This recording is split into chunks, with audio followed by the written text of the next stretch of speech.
Subscribe to our YouTube channel and press the bell icon to get the latest updates.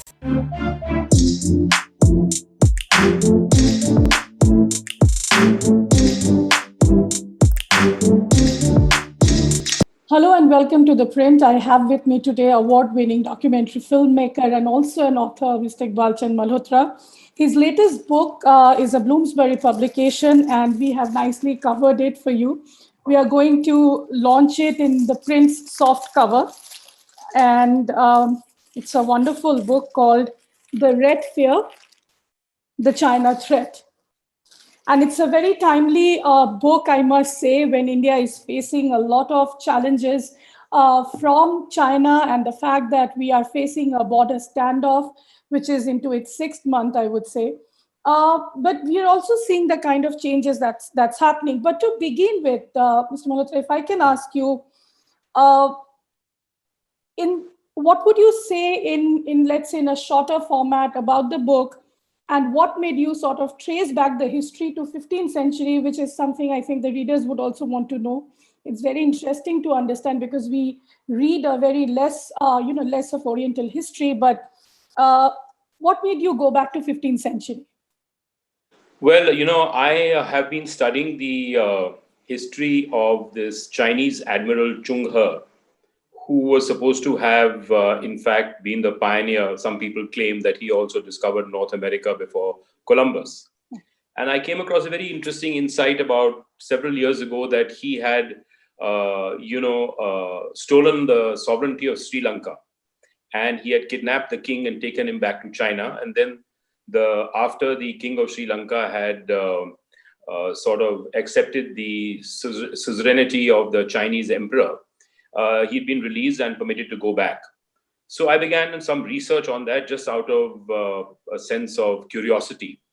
And I discovered that not only did this man Chung He visit Sri Lanka, but he visited India 6 times in the first 35 years of the 15th century during the reign of the early Ming emperors. And not only did he visit India, but he'd also interfered in the politics of the Indian heartland. Now, it's very interesting that there's a kingdom of Jaunpur, and Jaunpur is a part of central India.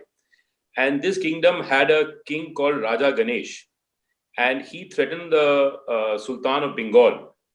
And the Chinese fleet sailed up the Ganges, up to Jaunpur, and showed the flag. In those days, the rivers were different and much broader and much deeper and not so polluted. And you could navigate all the way up to Delhi. And that was the time of the end of the Tughlaq dynasty and, the start of the Sayyids. North India was in a disarray and there was a kind of a power vacuum. But the Chinese obviously didn't have very good intelligence. Otherwise, they could have sailed right up to New Delhi. And, then kind of exercise some kind of proto-suzerainty over India. Fortunately for us that they went back from Jaunpur and they went back down the Hooghly. But they established their presence. And I was very curious as to why this happened and then why didn't they follow up with it. And that was because, they withdrew back into their society. They disbanded their navy because they faced a threat on their northern borders from the Mongols. So I said, this is quite interesting that this man comes here to India with a fleet of 200 ships. He makes 6 voyages. And he obtains obedience from Calicut, Cochin, Bengal, and Jaunpur. So that's how it actually started. And then, there's this whole story of the Opium Wars and how the British used Indian opium to kind of, enslave China and use the receipts from the sale of opium to pay for tea. So that's how it actually started. And I remember when I was 6 years old in the 1962 war, I used to sit in front of the radio with my grandmother every evening and listen to All India Radio and about the conduct of the war and how many Indians were captured. And we were all very inspired to fight the Chinese. And then over the years, I've been to China, I've been to Tibet, I've traveled around and I've made films.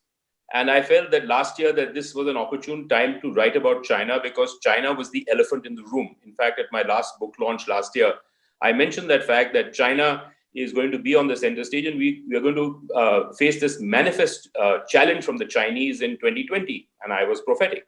Mhm. That's interesting that you talk about how you felt about China at a very early age, and I've read the preface. You have a very interesting childhood where you made this travel from Mumbai to Delhi, and how things have changed, and how in school you were made to sing all this patriotic songs. Then also your visit to your maternal uncle, Lieutenant General Bhagat's house. And that's a very fascinating way of looking into things from a very early age. Would you like to tell our viewers a little bit about that, and then we will do a deep dive into the book? Well, I was basically in the preface recounting my brushes with Chinese civilization, right from the age of 5 years old, when I met my first Chinese individual who was a seller of linen called Hop Sing, and he used to, in the old days, before the 1962 war, these Chinese tradesmen used to come from door to door selling linen. The Kashmiri fellow used to come to selling shawls. And by 1960, when the tension with China arose, a lot of these chaps left India. And this man was the first Chinese guy I ever met, and he offered me a sweet. And I always remember that fact, that he gave me a very nice peppermint sweet. And it was a sweet beginning, but then it turned sour. And then over the years, when I went to Calcutta, my uncle was in the Air Force. And he used to be flying, suddenly go off flying one morning and then come back. Then the next day, again go off flying without any advance notice. And we used to ask him that, where did you go? So he said, son, I used to just buzz the Chinese at the base of Mount Everest. So this whole story then evolves. I was in school leaving school when this Naxalite violence started. And there was this great fascination with Chairman Mao. And everybody was in college supposed to be a lefty. But for me, actually, I was more fascinated with the actress Mumtaz in those days than Chairman Mao, and I'd rather hung a photograph of hers on my bedroom wall than Chairman Mao's. And then I visited China, so I just thought I'd introduce the readers to my back history, my backstory as to why I wanted to write this book. Mm-hmm. That's why I wrote the preface, and it's a very personalized account. So it gives the reader an understanding of my understanding of China, and how I have brushed close to China, over the last 50 years myself. Well, that's definitely quite fascinating. So now, sort of, going into the book a bit, I believe the first thing that that is something that strikes you when you read about the book is how you sort of talked about the first ever kind of a military confrontation between India and China. And that time it was, of course, British India in 1840 in the month of July at the coastal town of Dinghai. I understand that that's been the first encounter, but that was under, China was under this empire king, and India was under the British Raj. But how do you still see it in today's perspective? If you can talk a little bit, how do you relate the two? The Chinese had a metaphor that the British dog wags an Indian tail. Now they hated the British, and they hated us because we enforced the writ of the British Empire. It was the Indian troops, the Indian NCOs, non-commissioned officers, and JCOs, junior commissioned officers, that actually established the writ of the British Empire from Aden in the west to Singapore in the east, down to Sri Lanka in the south, and in the northeast, right up to Beijing. Now, once Indian troops landed in China in 1840, they left 100 years later in 1939. And they were an army of occupation, albeit with British officers, but they were Indian soldiers. And soldiers can be brutal. And in the 19th century, wars were brutal and soldiers were brutal. And there were many wars fought. There was the first Opium War, there was the second Opium War, then there was the Boxer Rebellion. And in the Boxer Rebellion, in fact, even the Maharaja of Bikaner, the Maharaja of Gwalior, and Sir Pratap, who was the Prime Minister of Jodhpur state, they participated in the war. They went to China. And in fact, the Jodhpur Lancers, famous Jodhpur Lancers battalion, when they charged the tradition was that the commanding officer would strike first blood, and the rest of the cavalry charge would have their lances reversed. So it was only when Sir Pratap struck the first Chinese soldier and struck first blood with his spear, did the rest of the cavalry then reverse their spears and plunged into the Chinese. So, I mean, that war was fought again with Indian officers, and, so the Indian society began to participate in it. And in the 60 years from 1840 to 1900, the government of India was earning revenue from the sale of opium to China. In fact, almost 15% of the revenues of the government of India came from the sale of opium. The government of India would buy the opium and then sell it. And then the silver that came in as payment for the opium was used to pay for tea. And then what the government of India did was that they sent a spy into China in the 1860s. And he was a botanist, and he came back with about 28,000 tea plants, which were planted in Assam. And then they also brought in around about 30, 40,000 coolies, Chinese coolies, who actually then, harvested the tea, planted the tea, and that's how Indian tea overtook Chinese tea. So the Chinese suddenly found they had no silver to pay for the opium because they had no tea to export, since the British market and the American market was all being fed by Indian grown tea. So they had a big grouse against us. So the Indian army was there to enforce the commercial interests of the British Empire. And as you know, the British Empire had constituent parts. But the British Raj in India had its own mini empire. And it ruled over Aden, it ruled over Sri Lanka, it ruled over Burma, Singapore, Malaysia, China, and it was always the Indian troops, along with some British troops, who actually went to enforce the writ of the British Empire. We were not only growing the opium, but we were selling the opium, and two Indians, one was a gentleman called Mr. David Sassoon from Pune, and the other was Sir Jamshedji Gigi Boy from Bombay. They were the guys who were most actively involved in the sale of opium to China. And in fact, after the first Opium War, reparations and damages were paid by the Chinese government, not only to the government of India, but also to to Mr. Gigi Boy and Mr. Sassoon.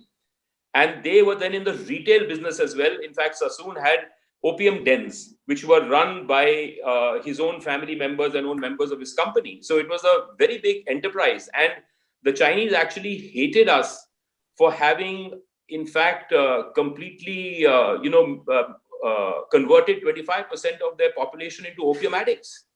Mm-hmm. So they had a big grouse.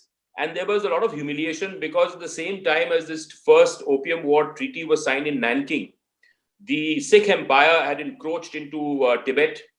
General Zorawar Singh had captured land near Lake Mansarovar because, the Himalayas has traditionally been part of our culture, and it's been part of our history and part of our religion. And for some reason, nobody had ever thought that they should, physically take it over because borders had been open. But General Zorawar Singh did that. And at the same time, the Indian army was in Nanking, and the Chinese emperor signed this humiliating treaty. And in fact, the cannons from the imperial palace were brought back to Calcutta. You can still see them at Government House in Calcutta. And even the Marxist government of Jyoti Basu refused to return those cannons to the Chinese because it was a sign of Chinese humiliation. So we were there very much in China, and there were Sikh policemen running the police in 7 Chinese cities. So they viewed the Indians as part of this British dog with an Indian tail. I get your point. And since we were talking about how this dynamic started from, right from the British era, and what you said is very key in terms of how India could have safeguarded maybe the Himalayas from a very early on. I would like to discuss that more with you, and also on the issue of Tibet. Do you see that also as a part of the British legacy, something that could have been negotiated better when they finally left India? Or do you think, that is something history tells us that we should not commit more mistakes? So What is your take on that? And you've put that very interestingly in your book with the arms sales to Tibet and many other things. So if you can focus on that a bit. Well, Tibet is a very interesting subject because what happened is that the British feared a Russian takeover of Tibet, and they feared a Russian invasion of India from Xinjiang. And they wanted to use the Chinese as a buffer between the government of India and the Russians. So what happened was that for about 60, 70 years, there was this whole great game being fought in the Pamirs and in Afghanistan. And in 1906, there was the Anglo-Russian Convention, which brought this great game to an end and also demarcated the spheres of influence of the British Empire and the Tsarist Empire. Now, as a consequence of that treaty, the government of India could not officially make Tibet into an Indian protectorate. Tibet actually became an Indian protectorate in 1901 when Colonel Younghusband led the Indian army into Lhasa. And a treaty was signed. Lord Curzon was the viceroy at that point of time. And Lord Curzon felt that the interests of the government of India were different from the government of Great Britain.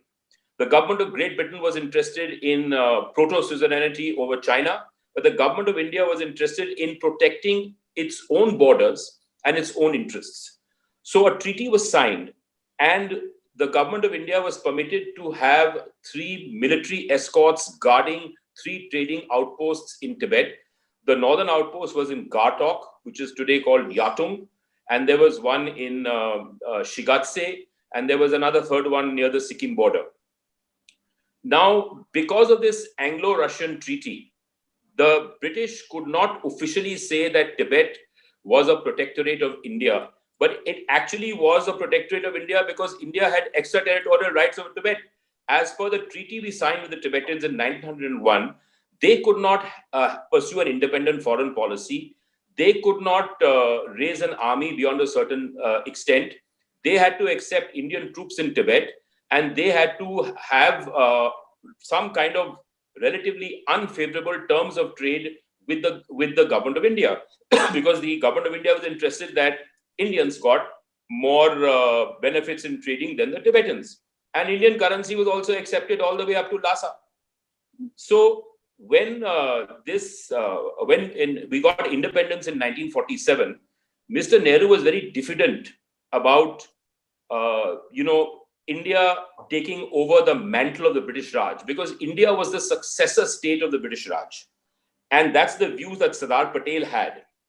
Mr. Nehru viewed India in a very ambivalent term. He felt that India should be the leader of the newly decolonizing countries and the third world and the non-aligned world, because he had this concept of non-alignment in his mind. And like the British brought the Chinese into Tibet in a kind of a demi-official capacity in 1906, the same way Mr. Nehru was interested in bringing the Chinese into Tibet so that he could actually work a defined border with China and also get the Chinese to support his concept of non-alignment. But all that happened was that he was unable to get Mr. Mao Zedong and Mr. Chou En-lai to agree to what were his wishes. And he signed a one-sided treaty in 1954 with the Chinese, which gave Tibet away to them. Now, this whole mythology that's been created about the fact that, the Chinese had to build a road into Tibet, that, to my mind, is a lot of rubbish. Because in 1949, December, 1 month after Mr. Nehru had turned down President Truman's offer of a military pact with the US to contain the spread of the communist empire in China and communism in China, Mao and Stalin worked out a deal whereby the Russians would be allowed to exploit the mineral resources of the Tarim Basin in Xinjiang. Now, the Tarim Basin is a geographical construct that extends into Aksai Chin. It has a river. It had very important raw materials for the nuclear for nuclear energy, like thorium, beryllium, uranium, molybdenum. It had gold, it had oil, and it had the Karkash River. This Karkash River originated in Aksai Chin and went up to join the Tarim River in the Tarim Basin. So the Stalin, who lost 25 million Russians in the Second World War, didn't want to deploy any more men in this region. So he told Mao, he said, I'll fly your troops from central China into Xinjiang. You take over Xinjiang, which has been under our control for the last 15 years, and you exploit these resources and you supply us these raw materials. And in return, we'll give you armaments. Now, Mao was very clear that if China had to be a strong country, it had to have a close relationship with the Soviet Union, and it had to be subservient to the Soviet Union. So the first invasion of India by the Chinese was at the instigation of Comrade Stalin, and it was supported by Soviet aerial reconnaissance, and Chinese troops moved in and they decided to build this road. Now, I have driven through the entire southwestern Tibetan plateau from Lhasa to Mount Kailash. And I drove there in 2002. And it took me 6 days to drive there on Kacha Pakka roads in a Land Cruiser. So you can imagine that in 1950, if the Chinese had to build a road to Lhasa from Xinjiang into Western Tibet and then to Lhasa, it would have taken them at least 2 to 3 years. Because there was no technology and there were the formidable mountains, the Himalayas and the Tibetan plateau. So this whole thing about this road was to prevent the Indian army from retaining its encampment in Ghatok, because we had 120 troops in Ghatok of the Indian army. They were led by a major, and the Russians wanted a wall of secrecy over their nuclear program, which was in Xinjiang, near the Xinjiang Soviet border. And they wanted the Indian army removed from there. So they built this entire fiction that, look, this road has to be built. And that road was built up to Ghatok, which is on the periphery of Tibet. It takes you such a long time to get into central Tibet. How can you control Tibet by controlling Ghatok? So the reason was primarily to get at the nuclear minerals, to get at the river, the Karkash River, and to build this road, and then to use the Chinese to force the Indian army out of Ghatok. So that's what happened in 1950. Mm-hmm. And then when we come to 1960, we find that the Chinese had set up this nuclear monitoring, nuclear testing site in Loknor. Now in 1960, 106th Squadron of the Indian Air Force, which had been equipped with Canberra bomber reconnaissance aircraft, PR-57 Canberras, was tasked with doing a photo reconnaissance of entire Tibet and half of Xinjiang, including Southeast Xinjiang. Now, these reconnaissance flights started in 1960 January and continued till 1962 August. In fact, in 1962, between April and July, the Chinese lodged 180 protests about the incursions of their, or rather violations of their airspace by the IAF. Now, if you are lodging 180 protests in the course of 4 months, that your airspace is being violated, that means you can't defend your airspace. That means you don't have air force over there. That means you don't have anti-aircraft guns over there. And why are you so worried about these incursions if it's a kind of a barren land where not even a blade of grass grows? It is because the IAF, somehow or the other, managed to take aerial reconnaissance photographs of what was happening at the Chinese nuclear program in Loknor. And they were very worried. Now, interestingly, this material was being collected under the orders of Air Marshal Engineer, who was the IAF chief, and then given to Mr. Bholanath Malik, who was the IB chief. Now, very interestingly, from 1947 to 1971, the Intelligence Bureau had a special liaison officer from MI5 of Britain posted in New Delhi, whose job was to go every morning to the IB office and find out what is the latest intelligence that they have collected about the Soviet Union or China or anything that interests the British. Now, this intelligence of the aerial photographs of Loknor and Tibet were given to the special liaison officer every day, that whenever the new photographs came in, because you can imagine that if there were 180 flights during 4 months of 1962, in 1961 and 1960, there could have been another at least 400-500 flights. So all this very valuable and precious material was given to British intelligence free of cost by the IB. And the British had a Soviet spy in their midst. It was a famous man called Kim Philby. And Kim Philby was son of an ICS officer. He was born in Ambala. He spoke fluent Punjabi. But I don't have the evidence to prove that these photographs flowed to Philby from the MI5 headquarters. And then through Philby, they went to Moscow. And from Moscow, they went to Peking. So the Chinese knew what we were doing through a circuitous route from London, Moscow, and then to Peking.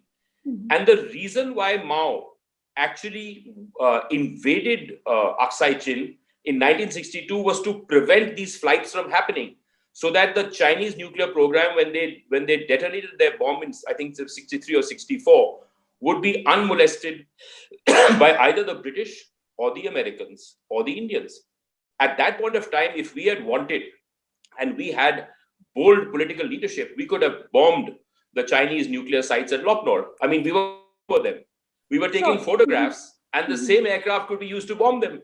Sure. I'll come to that, Mr. Malhotra, but before that, let's just just rewind a little bit and try to see things from the beginning. Let's say in 1949. Now, the key issue that you state here is when Prime Minister Nehru had gone to the US and met President Truman, he should have agreed to become, a strategic ally of the US and not taken a neutral position when it came to the Cold War.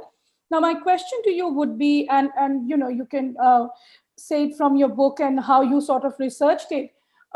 It was just 2 years into the Indian independence. Do you think it would have been a wise decision for Prime Minister Nehru to take a bold step as becoming, as bold as becoming a strategic ally of the US at that point of time?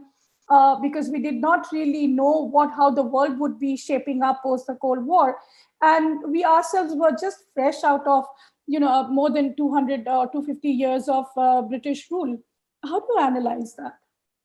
You see, the interesting thing is that in 1962, after the Chinese invasion of India, Mr. Nehru went crying to the Americans and said, give me arms, give me air force, give me air power, give me US planes. When he went crying to the Americans in 1962, shorn of all his dignity and self-respect, why couldn't he have, with dignity and self-respect, signed a deal with the Americans and gradually phased into a program of actually containing China? Now, you see, this is the paradox.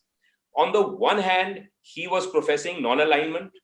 On the other hand, there was an active program of engaging with the CIA right through the 1950s and the 1960s.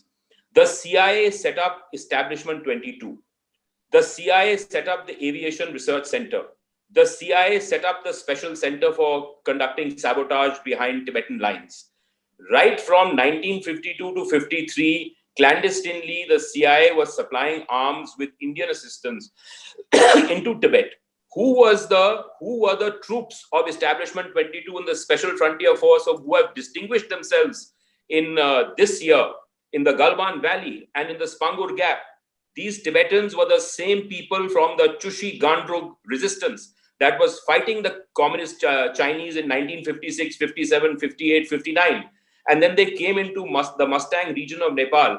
And we were engaging with the Americans, and they sent their CIA team here, 8-member team that stayed here for 4 years to actually set up this Establishment 22 Special Frontier Force. So we were engaging with the Americans, but Mr. Nehru had this unfathomable desire to be known as the patron saint of non-alignment. And he wanted this whole concept to be achieved at any cost. And he, in fact, moved the perimeter of Indian defense from the Tibetan-Chinese border right up to the Indian border and even beyond, because of this woolly-headedness, what I call woolly-headedness, because, see, every country has to have a national objective, a national security objective. Sardar Patel was very clear before he died, he left a letter with instructions, and he called Mr. Daulatram, who was the governor of NEFA, as Arunachal and Assam was then known as Northeast Frontier Agency. And he told him that, look, you have to take Tawang because Nehru will not permit it.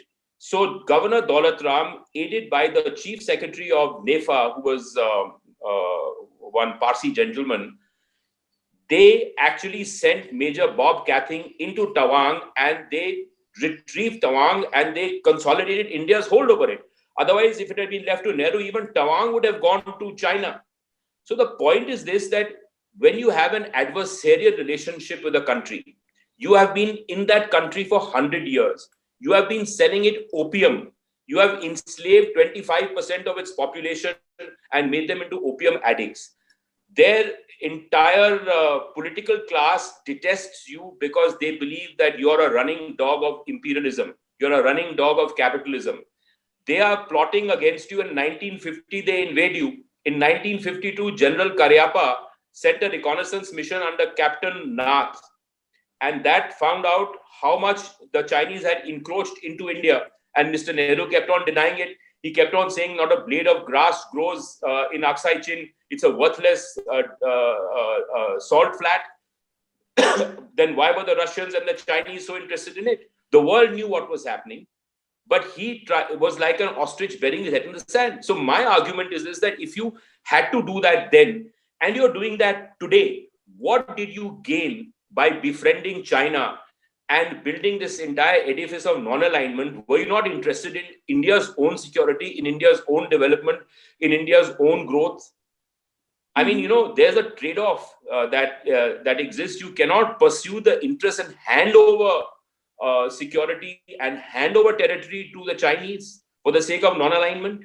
Okay, but do you think that sort of perspective has changed today? Because even today, when we are having this bitter standoff where we have also seen bloodshed with the Galwan Valley incident, do you think even today's government is sort of shying away from naming China on the international forum, or probably being, again, very soft with China? Do you think that sort of is going to be the strategy no matter what?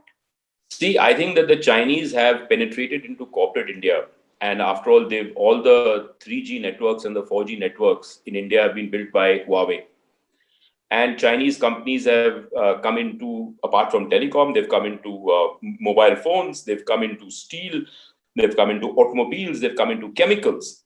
And we have been facing a de-industrialization of the Indian economy because of Chinese competition. Now, I am not an autarkic economist. I mean, I'm an economist by training, but I believe in free trade. But I also believe in protecting and providing an open playing field. You cannot just let the Chinese completely wipe out our industrial base. I mean, the thing is so shocking today that even agarbattis are made by the Chinese and exported to India. I mean, this is, incredible. So these economic interests and the economic stakes that corporate India has with the Chinese would definitely have moderated this government's response to the incursions of 2020 that began in April and May.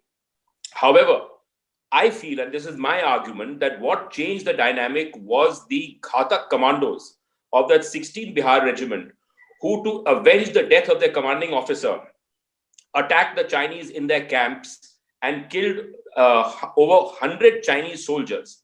Now, that vicious and brutal counterattack tempered things, and because all those soldiers from the Bihar regiment came from different parts of India, the whole of India was enraged. It was not like just Bihar was enraged, but the whole of India, South India, Central India, Northern India. And the social media came up, and people suddenly arose, and public opinion forced the government to acknowledge the role of these commandos who had stolen the initiative, and then forced the government to take a tougher line. And then you found that the Chinese were trying to overrun Taiwan. They were having problems with Australia. And then we discovered our spine that we had lost for 70 years. I think in 2020, we've discovered our spine once again. And that is a good thing, so that we know that, look, we have to stand up the Chinese. We have accepted and paid obedience to this concept of non-alignment for too long, it's time to bury it. And the new name for non-alignment is strategic autonomy. I agree with strategic autonomy, but today's Cold War is a Cold War of technology. Either you're with the Americans or you're with the Chinese. You cannot be in between because there's no place for in between. You have to choose a side. And even Chanakya says that if your enemy's enemy is your friend. Now, who is China's enemy? It's the US. So it's our friend. Simple as that. I'm not a votary for the US. I'm just saying that in this era of real politics, we have to catch the bull by the horns and figure out who are our friends. The Japanese are our friends. The Australians are our friends. The Americans are our friends. So let's use this friendship to face up to the Chinese and tell them we are not a pushover. We are a nation which has got dignity and self-respect and pride, and we will defend ourselves, come what may. Also, an interesting aspect in your book is about how you, write in a lot of details on how Stalin sort of prodded Chairman Mao to move into Aksai Chin. How do you think the dynamics worked out at that time, and do you think the similar aspect is again happening between the Soviets and the Chinese in the present times? Let me just jump from 1950. I'll come back to Stalin. In 1962, what emboldened Mao to invade India was Khrushchev's support. Now, Khrushchev was an opportunist. He wanted Chinese support for the medium-range nuclear missiles that he placed in Cuba pointing at the US. He thought Kennedy was a young man, playboy, naive guy. He's not going to do anything. And we'll be able to dominate the US with our missiles in Cuba. He got it wrong. But for those 3 vital weeks, and I provided the evidence, he gave the Chinese support, and the Mao didn't have aviation fuel, and he provided aviation fuel, the guarantee of aviation fuel, and the Chinese then moved into India. Without Soviet support, in 1962, the Chinese could not have moved into India. And then, if you go back to 1949, Stalin wanted to exploit the resources of this entire Xinjiang region, the Tarim Basin, Aksai Chin. He also believed that India, by joining the British Commonwealth, was in the Western Alliance, and if a war broke out between the Soviet Union and the Western Alliance, then Indian bases would be used by the Allies to bomb Soviet targets. He never sent a message of condolence when Mahatma Gandhi was assassinated. Now, this was the Soviet Union's dictator who did not even send a condolence message. This is the level of bad taste that Stalin displayed as an individual.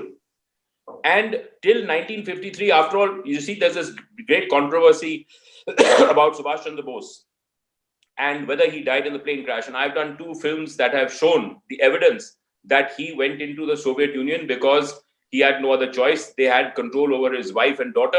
And, he was being hunted as a war criminal. So the Soviets had their own game to play. They were not friendly with India. It's only when they decided that the Chinese had now gotten out of hand and they wanted a balancing factor, they decided to make friends with us because they wanted to wean us away from the American camp. And if they hadn't weaned us away, Prime Minister Shastri, if he'd been alive, he would have taken us into the Western Alliance. So today also, Putin knows that, look, his main enemy is the US and China. So he balances India against China, and he balances China against the US. He supplies arms to India, he supplies arms to China. The Chinese helicopters that they've copied the design from the Soviets, and the Chinese JF whatever planes, they are malfunctioning. So they're buying them again from the Russians because this reverse engineering doesn't work all the time. It works some of the time. So again, you find that the same situation exists as it existed in 1962. The Russians are tilting towards the Chinese, and India has tilted towards the Americans, because that's where our interest lies. And the government of India today realizes that, look, they cannot, hedge their bets all the time. This time has come to, choose a side, because otherwise we'll be shut out of the technology race. and the Chinese have betrayed us and they will screw us. They've got Pakistan on the one side. The Pakistan army is integrated as a part of the Chinese army. They work in synchronicity. The Chinese they've built $15 billion worth of dams on the Indus River in POK, and they want to ensure that the flow of water from the Jangchemo River, the Galwan River, the Shyok River, the Nubra River into the Indus is allowed to go unimpeded into POK, and this water is surging these days because of glacial melt, and they need this water for their semiconductor industry. So it's a situation where the world is polarized. We are with the democracies, with the Quad, and the Chinese, the Russians, the Turks, the Pakistanis, the North Koreans are on one side, and the Iranians probably, and the battle lines are being drawn.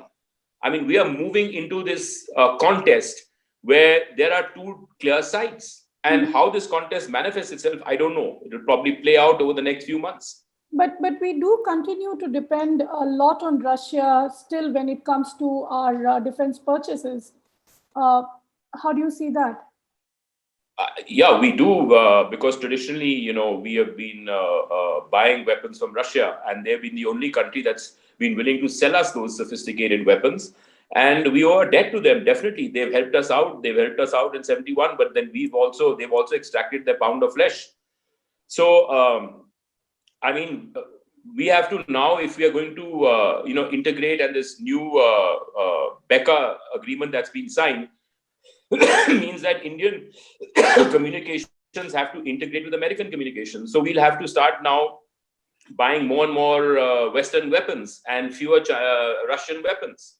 So I think that's an issue that it's a price that we have to pay at some point. We have to bite the bullet, because if we have to defend ourselves with Western arms, then we have to then phase out our reliance on Soviet arms and get into the Western game. But we should have built our own arms industry, which unfortunately we haven't over the last 70 years, despite the fact that we made all those noises in the 50s and 60s about self-reliance. Today it's called Atmanirbharta. It's the same concept that was floated in Nehru's time. It's the same concept in Mr. Modi's time. Nothing's changed. Mm-hmm. Also, in your book, and that's the chapter I sort of found most interesting, and I finished it in about a day or two, is how you do this comparative sort of analysis, I will call it, because you've dealt it with in a very clinical manner. Is this the comparison between Prime Minister Nehru and Mao Zedong? And how Mr. Nehru was sort of tricked into it, and how the CIA came for the help. Can you discuss a little bit on that? That's, I think, for readers also will be the most interesting chapter that they'll go back to. You see, Mr. Mao Zedong was a very interesting figure, and he was a very clever and crafty man. Mr. Nehru was, trained in the British tradition. He went to a British public school. He went to Cambridge, which is also my old university. And so he was, he played by what they call the Queensberry rules, that there are certain rules of the game. And he realized that he had to use the Chinese to give birth to this whole concept of non-alignment. And in the process, if he had to kowtow to Mao, he had to do it. Now, if you read the transcripts of the conversations that Mr. Nehru had with Mao in 1954, where it is almost humiliating to see the way Nehru supplicated before Mao. Now, Mao was a ruthless practitioner of ethnopolitics. He slaughtered people, he killed millions of people, he moved people from one region to the other. And Nehru was always referring to him as a man of peace. And he referred to the president of South Korea, Syngman Rhee, as a man of war. I mean, so you find that Nehru wanted something from the Chinese, but he could never articulate it. He could never be frank. He could never be like a fisherwoman in a market bargaining for a fish and saying, "Humko itna paisa de do." He could not do that because his training did not equip him to be that kind of skilled negotiator or skilled bargainer. So we needed a prime minister like Patel to have actually secured those things for us. Mao wrapped Nehru around his finger.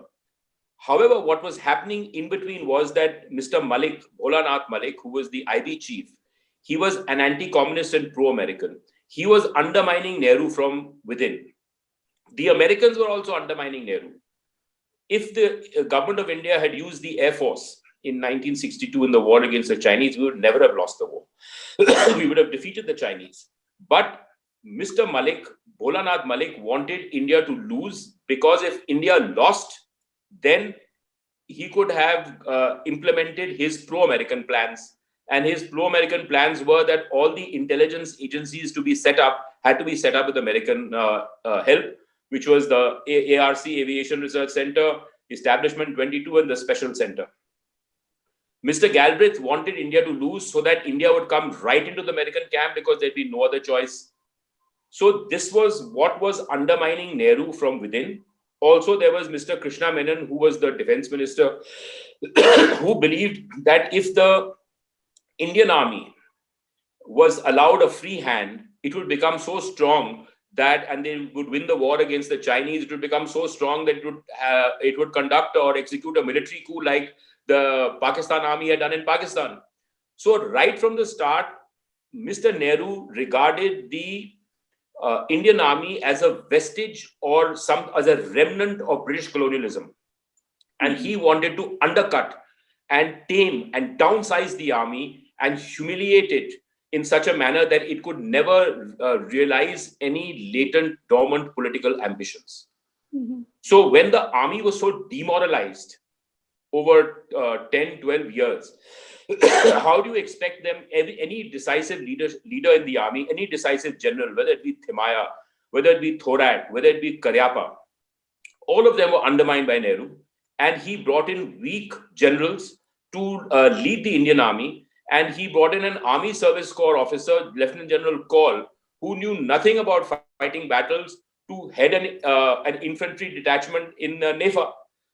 So there were these cross currents that were floating around, because what Mr. Nehru was trying to do was to dismantle the feudal structure of India. And he regarded the army, the zamindars, and the ICS, and the civil service, and the Indian police service as remnants of that feudal structure. Sardar Patel wanted to retain them because he was a very practical person, and he realized that, look, India needs this structure to grow and for this country to become strong. The problem was in the perception of who your enemy is outside and who your enemy is within. Now, Nehru was fighting the communists in India. Mrs. Gandhi pulled down the communist government in Kerala in 1959. There was communist agitation in Telangana. The communists were being put into jail. But on the other hand, he was wooing the communists, and they were then supporting the communists from outside, was supporting the communists inside. The CPI used to go regularly for its meetings to Moscow. What was Stalin doing? He was using those communists to undermine the government. And you are kowtowing to Stalin, saying he's a great man of peace. I mean, anyone who calls Stalin a man of peace deserves to have his head examined. Mr. Nehru used to call Stalin a man of peace. So these were the paradoxes that coexisted, the cross currents that coexisted, and therefore there were so many contradictions. I guess you could say that it's the price that we paid for enabling our democracy to grow and be nurtured. But still, you've got to figure out what your national interest is. And that's my main grouse with Mr. Nehru, that he wasn't able to figure out what India's national interest was and where it lay. That's interesting. So I'll really come to my last question and close this in the sense, trying to analyze, and right now we're in a very difficult position with the Chinese, yet we are sort of aligning now much more clearer, in a much more clearer manner than what we used to do. I would not say whether it's right or wrong, but we are now doing this Quad exercise. We are part of the Quad group. We are now looking at parallel supply chains when it comes to business and trade, with creating minilaterals within the Indo-Pacific. So do you think that change has sort of started? And also with the pandemic going on, China looks like it's back in business, whereas every other economy is sort of, still struggling to get up. Do you think going forward with this pandemic, people will, every economy or every country in the world, and including India, would think before it aligns with China, but we do see how China is now going to do a big sort of, a greater deal with Iran, and it is also aligning with other like-minded countries. We also have Pakistan. We know the Chinese influence within India's immediate neighborhood. So with all this dynamics, happening around geopolitically, how do you see the coming time for the future? Well, I think that's a very interesting question. I'll just rewind to a few days ago when Mr. Mike Pompeo was over here in India, and he came for the 2+2 meeting. And he said that he kept on talking about the Communist Party of China as being distinct from the Chinese people. And I think that's a very good and a very important distinction. The Chinese people are not our enemy. The enemy is the Communist Party of China. And the enemy is the General Secretary of the Communist Party of China, which is Mr. Xi Jinping. Yes, now, in fact, Secretary of State, in fact, said that in an interview to the Prince. So yes, good that and the fact of the matter is this, that you see, the Chinese have this tremendous advantage in the terms of trade and in manufacturing, because they have almost zero interest rate on debt, and they have they are permitting the Chinese labor market to be exploited by the rest of the world. So no country in the world can compete with China as far as manufacturing goes. And we have all, including India, the US, Britain, every country has built the prosperity of the last 20, 25 years on the exploitation of Chinese labor. Now, we cannot replicate the same cost structure in India or anywhere else in the world that the Chinese have today.